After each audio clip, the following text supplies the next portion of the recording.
Sebab itu kata para ulama, penurunan hukum mengatakan arak itu haram sangat berperingkat-peringkat.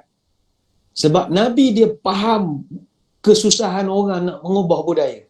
Macam kita para asatizah penceramah, kadang-kadang expect hari ni ceramah, depan pelacur, esok dia jadi ustazah. Tak boleh. Takkan malam ni ceramah, esok jadi laki semula. Tak. Nak makan masa yang panjang itu. Sebab itu, Nabi sangat arif dengan benda ini.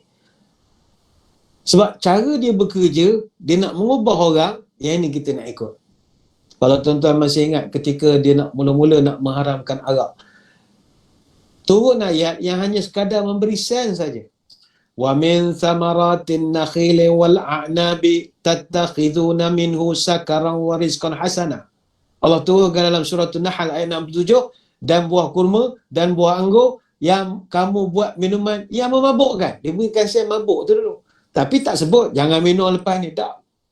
Orang masih lagi minum ketika itu. Sabar tengok suasana. Turun pula di Madinah. Turun pula, yas'alunaka 'anil khamri wal maisir qul fihima ithmun kabir wa manafi'u linnas. Maka mereka bertanya padamu, hai Muhammad, tentang arak. Katakanlah pada keduanya itu ada dosa yang besar dan juga ada beberapa manfaat. Surah Al-Baqarah ayat 219.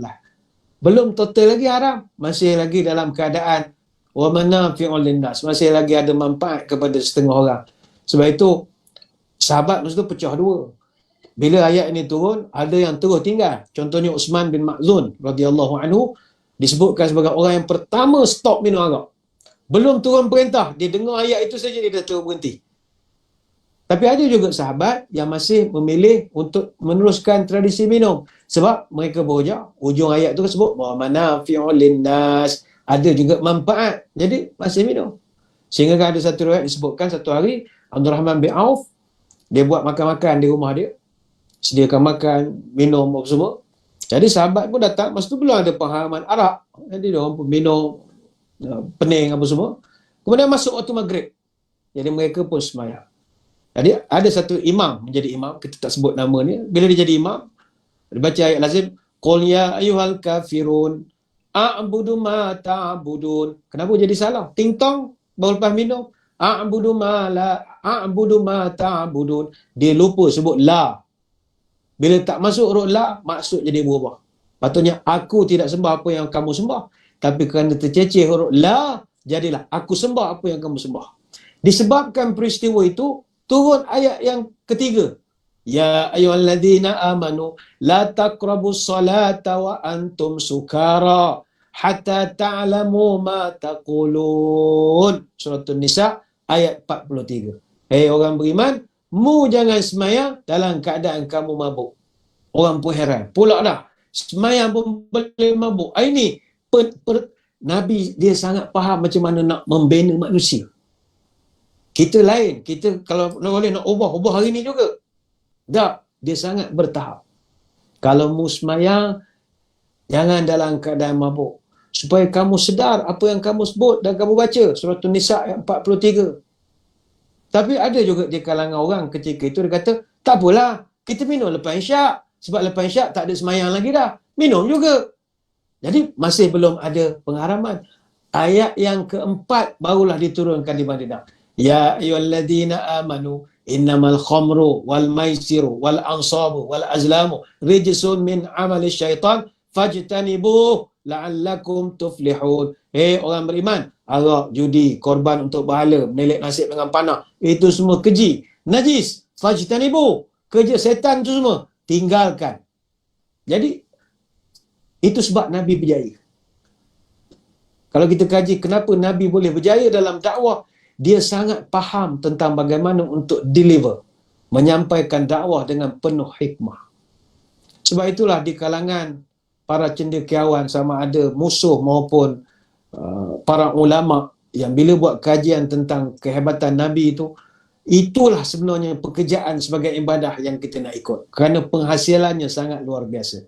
Tapi semuanya perubahan itu Nabi mulakan daripada kecil-kecil dulu.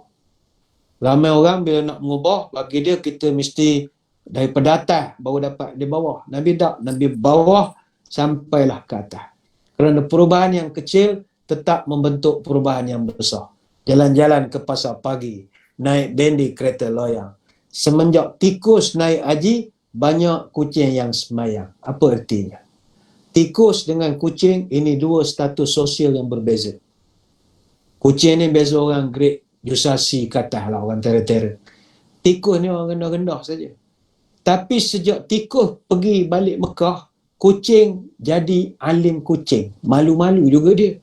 Asalnya dia tak berapa nak semayang, terpaksa juga pakai songkok kopiah simpan janggut sebab tikus dah pergi Mekah.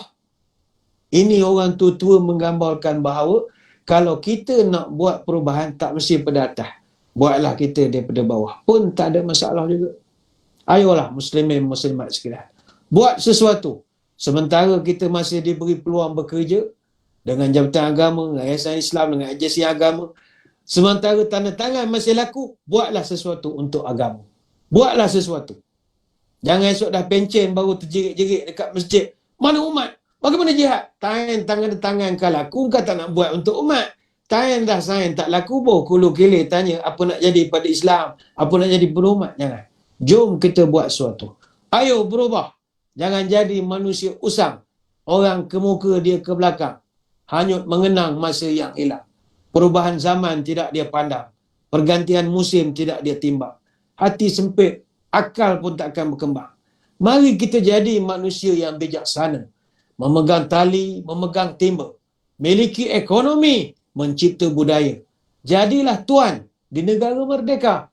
Ini sifat orang yang mencipta kerjayaan.